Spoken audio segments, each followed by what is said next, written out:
আসসালামু আলাইকুম। আমরা কালকে টুর্নামেন্টে করে ফেলছিলাম বইয়া।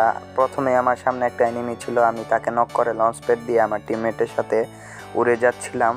তারপর আমার কিলটা ফিনিশ দিয়ে ডাইরেক্ট আমি লঞ্চ প্যাড লাগিয়ে উপরে উঠে এনিমির ওপর নির্যাতন করা শুরু করেছিলাম। এনিমি ভাবতেছিল ওরে বাবা কি নির্যাতন।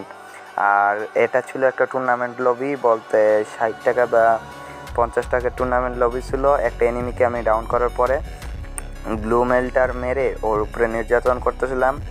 সামনের এনিমিগুলো ভাবতেছিল বাবারই বাবা কি নির্যাতন করতেছে। আরেকটা এনিমিকে ডাউন করার পরে সাথে সাথে তার টিমটা ওয়াইপ আউট করে ফেলছি। পরে আরেকটা এনিমি কভারে থেকে পরে তার গ্লোয়ালটা ভেঙে তাকে 50 ড্যামেজ দিয়েছি। পরে আমার টিমমেটকে আমি বলতেছিলাম আমাকে ড্যামেজ দিতেছে, তুমি আমার সাপোর্ট দাও বা তুমি নিচে ওরে ফিনিশ দিয়ে দাও। আমার টিমমেট পরে নিচে নেমে তার সাথে ফাইট করতেছিল, আমি উপরে থেকে ব্যাকআপ দিতেছিলাম।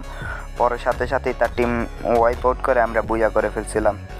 কালকের ম্যাচটা আমাদের অসাধারণ গিয়েছিল।